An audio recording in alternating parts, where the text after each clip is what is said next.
और ibex cash के शानदार स्टूडियो में।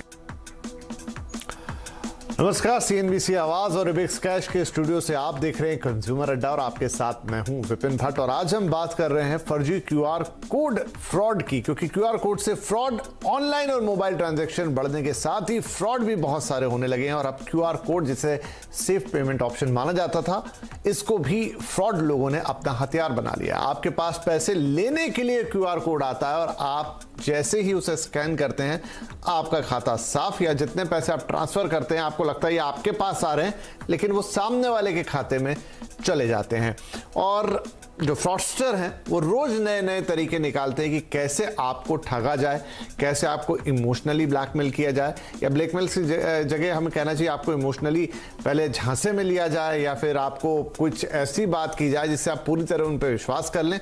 और फिर क्यूआर कोड, जो कि एक बहुत बड़ा ऑप्शन हो गया इन दिनों पेमेंट का, वो आपको भेजा जाए और उसके जरिए फिर आपसे पैसे निकाल लिए जाए। तो आज इसी पर हम चर्चा कर रहे हैं कि क्यूआर कोड से ट्रांजैक्शन के गोल्डन रूल क्या है, क्यूआर कोड को कैसे समझे, वो जितना आसान है फिर कुछ मामलों में उतना जटिल भी है। तो खुद को कैसे आप फ्रॉड से बचाएंगे, इसी पर आज होगा हमारा फोकस। और हमारे साथ हैं कुछ खास मेहमान, PCI security standard council India के डायरेक्टर नितिन भटनागर, ब्रिज रोली के फाउंडर अरुण मिश्रा और cyber law expert Ashutosh Srivastava. आप तीनों का ही बहुत बहुत स्वागत है। तो शुरुआत हम करते हैं नितिन जी के साथ ही। नितिन जी, क्यूआर कोड के फ्रॉड कोई नई चीज नहीं है। अब यह है कि इसमें तरीके बदलते जाते हैं। एक समय जब हम देखते थे कि जो सामान, पुराना सामान बेचने वाली साइट्स हैं, ओएलएक्स वगैरह, इन पर यह बहुत होता था। जैसे ही आप सामान डालते थे तो कोई एक कॉल आता था आपके सामान को खरीदने के लिए, मुंह मांगी कीमत देने के लिए तैयार हो जाता था। कई बार लोग अपने आप को आर्मी मैन बताते हैं ताकि आप उन पर विश्वास कर लें। और अब ये जो ताजा मामला है प्रॉपर्टी साइट्स का आया है, जहां कोई नकली खरीदार है या फर्जी खरीदार है या फर्जी किराएदार है, मुंह मांगा किराया देने के लिए तैयार है, और करता क्या है, आखिरी में क्यूआर कोड भेजता है आपको और कहता है आप एडवांस के लिए मैं आपको भेज रहा हूं, आप इसे स्कैन कर लीजिए, और हो उल्टा जाता है। तो कहने के लिए तो बड़ी सिंपल सी बात है, लेकिन फिर भी इतने लोग इसके झांसे में आ जाते हैं। बिल्कुल विपिन जी, आई थिंक देखिए, हम बहुत डिटेल में भी इस बारे में पहले बात कर चुके हैं। फ्रॉडस्टर्स डेली अपने नए मोडस ऑफ ऑपरेंडी लेके आते हैं, और वो किस तरीके से आपके मनी, आपके जो पैसे, जो आपकी गाड़ी कमाई है, उसको किस तरीके से वो निचोड़ सकते हैं, वो एक तरीका उनके पास हमेशा एक नया होता है। और डेली हम ये देख रहे हैं कि कुछ ना कुछ नए तरीके आ रहे हैं, चाहे वो क्यूआर कोड हो, चाहे वो कार्ड्स रिलेटेड फ्रॉड से रिलेटेड हो, चाहे वो किसी भी तरीके से वो आपसे फोन कॉल्स के थ्रू कर रहे हो, या फिर ईमेल्स, फिशिंग अटैक्स के थ्रू आपको टैप करके आपके अकाउंट्स को हैक कर रहे हैं और मनी विड्रॉ कर रहे हैं। बहुत तरीके हैं, बट पॉइंट यहाँ पे सिंपल सा ये है कि कंज्यूमर को अवेयर होना यहाँ पे बहुत ज्यादा जरूरी है, और उन्हीं लोगों के साथ ट्रांजैक्शन करें जो ऑथेंटिक हैं। वेरीफाई करें कि क्या सोर्स, जिस सोर्स के साथ आप कोऑर्डिनेट कर रहे हैं किसी भी ट्रांजैक्शन को लेके, चाहे वो फंड ट्रांसफर से लेके आपके म्यूचुअल फंड्स के पैसे में जा रहा हो पैसा, या फिर या आप किसी रेंट के लिए आप किसी को पे कर rहे हैं, या फिर कोई भी पेमेंट आप अपनी पॉकेट से कर रहे हैं, तो आप उसको वेरीफाई करिए और थोड़ा सा सोचिए, थोड़ा सा दिमाग लगाइए, क्या आप उस पैसे को सही जगह भेज रहे हैं या नहीं भेज रहे हैं। दो तरीके हैं जो इस तरीके से अगर आप इसको देखें, तो पहला तरीका ये है कि आप फॉर एग्जांपल अगर हम रेंट की बात करें, तो आपका जो ओनर है, आप जिसको रेंट दे रहे हैं, आप उसके अकाउंट में एनईएफटी या आरटीजीएस या फिर आईएमपीएस के थ्रू भी ट्रांजैक्शन कर सकते हैं, bank account to bank account transaction.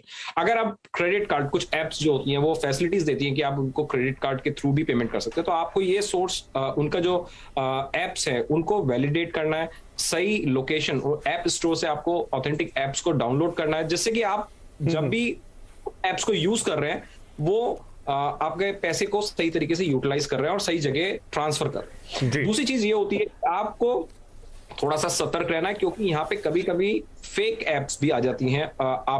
जब आप ऑनलाइन रहते हैं तो आप थोड़ा सा कभी कभी फिशिंग अटैक्स या फिर किसी ईमेल में आए अटैचमेंट को क्लिक करते हैं, तो हो सकता है कि आपके सिस्टम्स में या आपके मोबाइल में मैलवेयर या फिर आपके कोई वायरसेस आ जाते हैं, जिसके वजह से आपके सिस्टम कॉम्प्रोमाइज हो जाता है। और थर्ड हैकर जो होते हैं, जो मैलिशियस इंटेंट लेके यूज करते हैं आपके सिस्टम्स को, वो आपके डेटा को एक्सट्रैक्ट कर सकते हैं और वो डेटा यूज करके वो मिसयूज करते हैं आपके ही अगेंस्ट, आपके ही गाड़ी कमाई को खत्म करने में।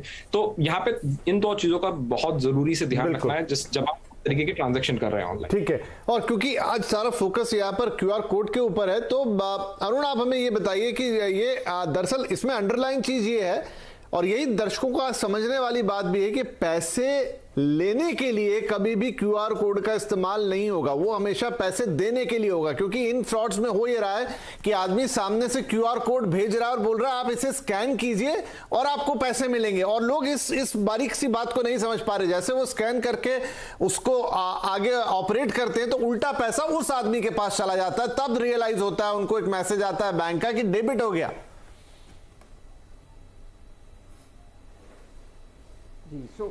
जी, अगर हम देखें जैसे जैसे डिजिटल अवेयरनेस बढ़ रही है ना, हमें डिजिटल अलर्टनेस बढ़ाने की ज़रूरत है।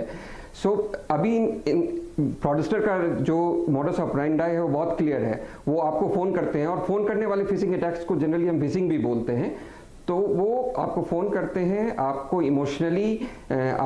इमोशनल ट्रैप में फंसाते हैं, और वो एक टाइप की इमरजेंसी दिखाते हैं कि उनको बहुत जल्दी रियल एस्टेट प्रॉपर्टी या जो आप रेंट करने के लिए आपने दिया हुआ है या आपने सेल करने के लिए दिया हुआ है, वो चाहते हैं, क्योंकि वो दिखाते हैं अर्जेंसी कि उनको तुरंत चाहिए, और वो आपको एक क्यूआर कोड भेजते हैं, और वो चाहते हैं कि आप उस क्यूआर कोड को स्कैन करें, और उस क्यूआर कोड के स्कैन करने के बाद आपके अकाउंट में वो एडवांस मनी आएगी। बट होता उल्टा है। कभी भी आपको पेमेंट रिसीव करने के लिए कुछ स्कैन करने की ज़रूरत नहीं होती है, चाहे वो क्यूआर कोड हो, चाहे वो आपका पिन हो, चाहे वो आपका मोबाइल पिन हो या यूपीआई पिन हो। आपको कुछ भी इंटर करने की जरूरत नहीं होती है पैसा रिसीव करने के लिए। पैसा देते वक्त आपको इन चीज़ों की ज़रूरत होती है। अलर्टनेस यहाँ इस बात की ज़रूरत है कि जब भी आप रियल एस्टेट ट्रांजैक्शंस कर रहे हैं, चाहे आप रेंट कर रहे हो, चाहे आप प्रॉपर्टी सेल कर रहे हो, वो एडवांस लेने के लिए, चाहे वो आपका रेंटल एडवांस हो, चाहे वो प्रॉपर्टी एडवांस हो, आपको कुछ स्कैन करने की ज़रूरत नहीं है। आपको केवल और केवल पैसा आपके अकाउंट में आना चाहिए, उनके तरफ से एक्शन होगा। आपको ना तो पिन डालने की ज़रूरत है, ना आपको अपने फ़ोन से, अपने पेटीएम ऐप से या अपने किसी भी ऐप से स्कैन करने की ज़रूरत नहीं है। ये मोडस ऑपरेंडी यहाँ नहीं, बहुत फेमस है, यूएस में भी, इंडिया में भी बहुत पॉपुलर हो रहा है, और कोविड से जस्ट पहले more than $53 million phishing attacks हुए हैं जस्ट इस मोडस ऑपरेंडी को यूज करके। हमें यहाँ बहुत अलर्ट रहने की ज़रूरत है। डिजिटल अलर्ट अवेयरनेस के साथ साथ डिजिटल अलर्टनेस की भी ज़रूरत है। जो आरबीआई की गाइडलाइंस है कि हमें कभी भी पैसा रिसीव करने के लिए कुछ करने की जरूरत नहीं है, इट विल ऑटोमेटिकली हमारे अकाउंट तो में। यहाँ पर ये बात दर्शक अच्छी तरह से नोट कर लें कि किसी भी तरीके का पैसा रिसीव करने के लिए कोई ना क्यूआर कोड की स्कैनिंग चाहिए, ना किसी लिंक पे आपको क्लिक करना है, ना कोई ओटीपी आपको उसमें चाहिए, ना कोई पिन डालना है। पैसा भेजने वाला भेजेगा और आपके अकाउंट में सीधा आएगा। पैसा जब देना है तो ये सारी प्रोसेस होती है। आशुतोष, जैसे आपके साथ ऑनलाइन फ्रॉड हो जाए, आपके बैंक अकाउंट से कोई पैसा निकाल ले, या फिर कोई आपके क्रेडिट कार्ड पे धोखा हो जाए, जो नंबर कभी किसी के पास किसी तरीके से पहुंचा है, तो उसके लिए तो एक आरबीआई की सीधी गाइडलाइन है कि आप बैंक को बताएंगे, इतने टाइम में बताएंगे और ऐसे ऐसे बताएंगे तो आपके पैसे आ जाएंगे। क्या क्यूआर कोड पे जो चीज हो गई, क्योंकि आपकी निग्लिजेंस है, ये सीधी सीधी आपने समझा नहीं सिस्टम को और एक ट्रांजेक्शन कर दिया और पैसे उड़ गए, क्या यहां पे भी कोई नियम है जो आपका बचाव करता है? देखिए, सबसे पहले तो आपने ये एक बहुत अच्छी पहल करी है कि लोगों को इतना अवेयरनेस आपने किया है अपने चैनल के द्वारा, क्योंकि ये जो आपने बताया ये बहुत ही कॉमन हमारे पास भी कंप्लेंट्स आए हैं कि लोग जिनकी प्रॉपर्टी है उसको रेंट पे लेने के लिए कि हमें रेंट पे चाहिए, अर्जेंट चाहिए, आप ये क्यूआर कोड मैं भेज रहा हूँ, आप उसको क्लिक कीजिए, मैं आपको तुरंत पेमेंट भेज रहा हूँ, 1 महीने का 2 महीने का एडवांस दे रहा हूँ या डिपॉजिट का अमाउंट दे रहा हूँ, और उसके बाद देखा जाता है कि भेजने वाले का ही अकाउंट जो है डेबिट हो जाता है, और फिर उनको लगता है कि हमारे साथ ये गलत हो गया। देखिए, ऐसे क्राइम्स तो बहुत सारे हुए हैं और बढ़ रहे हैं, बट लोग बहुत सारे हैं जो सोचते हैं कि अब ये छोटे से अमाउंट के लिए 10,000, 20,000, 50,000 के लिए अगर हम लीगल असिस्टेंस लेने जाएंगे या कंप्लेंट फाइल करेंगे तो हमारा ही वक्त जाएगा, या फिर हम पुलिस स्टेशन जाके कंप्लेंट फाइल करेंगे या आरबीआई को बताएंगे, उसमें कोई एक्शन होगा नहीं होगा, तो इससे ऐसा तो नहीं कि हमारा ही वक्त जाएगा, हमारा दूसरा जो काम है प्रोफेशन उसमें इम्पैक्ट आएगा, और इसलिए बहुत सारे लोग कंप्लेंट करने के लिए सामने नहीं आते। तो मुझे लगता है कि ये सबसे पहले ये जरूरी है कि अगर किसी के साथ कोई भी फ्रॉड हुआ है, उसके साथ कुछ भी गलत हुआ है, तो अभी जो है ऑथोरिटीज ने नए नए टेक्नोलॉजी को भी अडॉप्ट किया है। एक तो जो हमारा इंफॉर्मेशन टेक्नोलॉजी एक्ट है उसमें काफी अमेंड किया गया है, उसमें बहुत सारे पनिशमेंट का भी प्रावधान को लाया गया है, और उसके तहत जो है एक पोर्टल वगैरह भी बनाया गया है जो जिसमें साइबर क्राइम के बारे में आप उस पोर्टल में इंफॉर्मेशन दे सकते हैं कि आपके साथ क्या हुआ है। उसके बाद ऑथोरिटीज उस पर एक्शन लेगी, आप डायरेक्टली पुलिस स्टेशन में जाकर के कंप्लेंट फाइल कर सकते हैं, आप एफआईआर रजिस्टर करा सकते हैं अगर, और जो सेक्शन 154 है क्रिमिनल प्रोसीजर कोड में, उसके हिसाब से मैंडेटरी है पुलिस के लिए एफआईआर को रजिस्टर करना। अगर वो फिर भी रजिस्टर नहीं करते हैं तो आप ऑनलाइन जो है ईमेल के द्वारा जो है हायर ऑथोरिटीज को सूचित कर सकते हैं, उनको इन्फॉर्म कर सकते हैं। उसके अलावा भी अगर आप चाहें तो डायरेक्टली जो है जुडिशियल मैजिस्ट्रेट कोर्ट के पास जो है अंडर सेक्शन 156(3) सीआरपीसी के प्रोविजन से आप डायरेक्टली कंप्लेंट फाइल कर सकते हैं, क्योंकि जो हमारा आईटी एक्ट है उसमें पनिशमेंट का प्रॉपर प्रोविजन है। और लोग जब तक ये नहीं करेंगे, जब तक आगे नहीं आएंगे, तब तक फ्रॉडस्टर्स जो हैं वो अलग अलग तरीके से लोगों के साथ फ्रॉड करते रहेंगे, नए तरीके को अडॉप्ट करेंगे, क्योंकि उनको भी ये पता है कि वो वॉल्यूम पे काम करना चाहते हैं। उनको पता है कि अगर छोटा अमाउंट होगा तो कोई एक इंसान सामने नहीं आएगा कंप्लेंट फाइल करने के लिए, इसीलिए उनका जो नंबर्स है वो जरूरत से ज्यादा है, वो ज्यादा वॉल्यूम पे लोगों को फ्रॉड करके अपने अकाउंट में पैसा लेते हैं ताकि उनके ऊपर कोई कंप्लेंट फाइल ना करे या जो है लीगलिटीज में ना जाए। तो मुझे लगता है कि लोगों को इसमें जागरूक होने की जरूरत है, कंज्यूमर्स को, उनको समझना पड़ेगा कि ये सिर्फ कंज्यूमर का मामला नहीं है बल्कि ये क्राइम का मामला है, ये क्रिमिनल एक्ट है और एक क्रिमिनल एक्ट बिल्कुल। और इसकी आपने बिल्कुल सही कहा आशुतोष की काफी सारे लोग बहुत बार झिझक के मारे, शर्म के मारे, उनको ये भी लगता है कि बताएं कैसे, वरना लोग ये समझेंगे कि देखिए आपको इतना भी नहीं मालूम, आपने कैसे किसी को ओटीपी बता दिया, आपने कैसे स्कैन कर दिया। बहुत सारे तो इस झिझक में रह जाते हैं और बहुतों को लगता है कि हाँ बहुत लंबी प्रोसेस हो जाएगी, लेकिन इसकी कंप्लेंट जरूरी है। जो आशुतोष ने बताया बहुत सारे तरीके हैं आपके पास, लगभग सभी पुलिस डिपार्टमेंट के पास उनके साइबर सेल्स हैं जहां पर एक्सपर्ट्स भी होते हैं ऐसे चीजों को ट्रैक करने के लिए, ऐसे केसेस को सुलझाने के लिए। चलिए तो इस पे और बातचीत करेंगे, लेकिन यहां पर नितिन जी ये बताएं कि एक तो ये तरीका हुआ, एक और क्योंकि इन दिनों क्यूआर कोड बहुत ज्यादा जिसे कहना चाहिए यूज में आ गया, जो आंकड़े भी आए हैं यूपीआई ट्रांजैक्शन के वो बहुत बेहतरीन आंकड़े हैं, और उसमें यह है कि मैक्सिमम तो आपका क्यूआर कोड से ही ट्रांजैक्शन होता है, और कोरोना के बाद ये काफी हो गया, मतलब आपको 50 पैसे भी देने हैं किसी को तो उन लोगों के पास क्यूआर कोड होता है, छोटे से छोटे व्यक्ति, छोटी से छोटी दुकान, इवन सब्जी वाले, और ये सब भी। एक जो पहले फ्रॉड चलता था इन दिनों कम सुनने को मिलता है, लेकिन आशंका बनी हुई है कि आप जिस क्यूआर को स्कैन कर रहे हैं उसमें भी खेल हो जाता था कि उसके ऊपर किसी ने कुछ लगा दिया। वो आप कैसे क्रॉस चेक करेंगे कि जो मैंने क्यूआर स्कैन किया है, जहां आपको पैसे देने ही है, वो बिल्कुल ऑथेंटिक है और ये पैसा इसी के पास जा रहा है?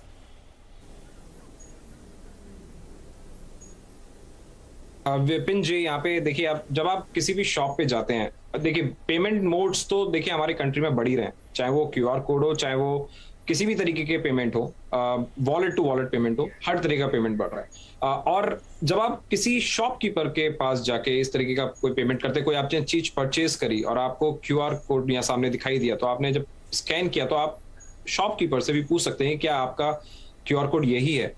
और वैलिडेट करने के लिए अगर आपको थोड़ा सा भी शक होता है तो आप ₹1 का ट्रांजैक्शन करके वेरीफाई कर सकते हैं।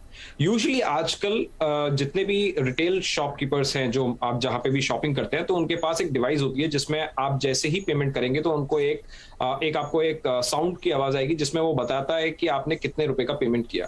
सो ये थोड़ा सा वेरीफाई करिए, क्योंकि वेंडर्स, जो थर्ड पार्टी वेंडर्स हैं, वो इस तरीके की जिनके क्यूआर कोड आप यूज करते हैं या स्कैन करते हैं, वो इस तरीके की फैसिलिटीज दे रहे हैं कंज्यूमर के बेनिफिट के लिए।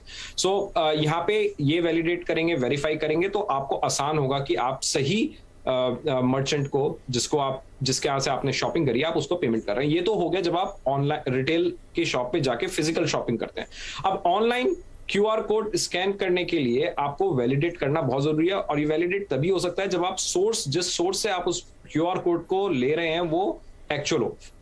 चाहे वो कोई सा भी मर्चेंट हो, आपको उसी की वेबसाइट से वेरीफाई करके उनके कॉन्टेक्ट सेंटर से या फिर उनकी वेबसाइट पे जाके ये देखना होगा, सर्च करना होगा कि क्या वो क्यूआर कोड के थ्रू पेमेंट एक्सेप्ट कर रहे हैं या नहीं कर रहे हैं, या फिर वो क्या वो फैसिलिटी है भी या नहीं है। सो अवेयरनेस, कंज्यूमर अवेयरनेस यहाँ पे बहुत इंपॉर्टेंट है, जो हम यहाँ कर भी रहे हैं आज, और कंज्यूमर्स को भी ये थोड़ा सा जागरूक होना पड़ेगा और खुद भी रिसर्च करनी पड़ेगी। नहीं, ये बात बिल्कुल सही है। देखिए, क्योंकि आपके बटुए को आपके फोन ने बदल दिया है।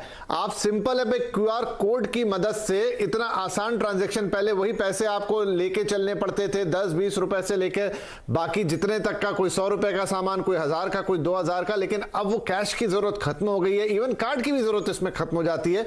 सीधे सीधे आपके bank account to bank account transaction होती है। बहुत ही ईजी तरीका है, लेकिन ऐसे ही ईजी तरीकों में फर्जी लोगों की या फ्रॉडस्टर की नजर होती है। वहां पे जागरूकता या उस सिस्टम को पूरी तरह से समझ लेना, मतलब यही कि आपको पैसे लेने के लिए कभी स्कैन नहीं करना, ये बहुत छोटी बात है, लेकिन कई बार इसी में हम सब लोग गच्चा खाते हैं। तो इस सिस्टम को जैसे ही पूरी तरह समझेंगे, ये चीजें नहीं होंगी। बाकी तो ये हमारी सुविधा के लिए। एक छोटा ब्रेक ले लेते हैं, ब्रेक के बाद इसकी कुछ और बारीक बातें हम करेंगे। मसलन कि बहुत सारे लोगों को लगता है कि भाई क्यूआर कोड का ट्रांजेक्शन हो रहा है तो उस तरफ क्या डेटा जा रहा है, क्या मेरा बैंक अकाउंट नंबर उधर चला जा रहा है, क्या हो रहा है, मेरी कौन सी डिटेल्स जा रही हैं, वो सब भी पूरे सिस्टम को जानने की कोशिश करेंगे। छोटा सा ब्रेक लेते हैं, ब्रेक के बाद बातचीत जारी रहेगी।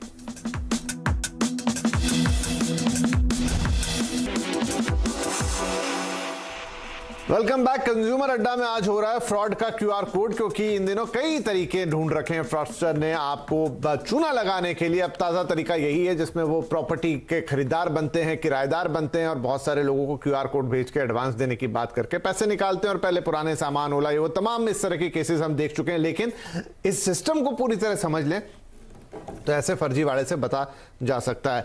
तो राइट, यहाँ पर मिश्रा जी, अब ये है कि जैसा हमने कहा कि पूरी तरह समझें। बहुत सारे लोगों को ये भी लगता है कि क्या जब हम क्यूआर कोड को स्कैन करते हैं तो हमारी क्या क्या जानकारी उस तरफ जाती है, और जाती भी है तो वो किस फॉर्म में रहती है, क्या हमारे बैंक खाते के बारे में सामने वाले को पता चलता है, या कैसे कैसे काम करता है सिस्टम?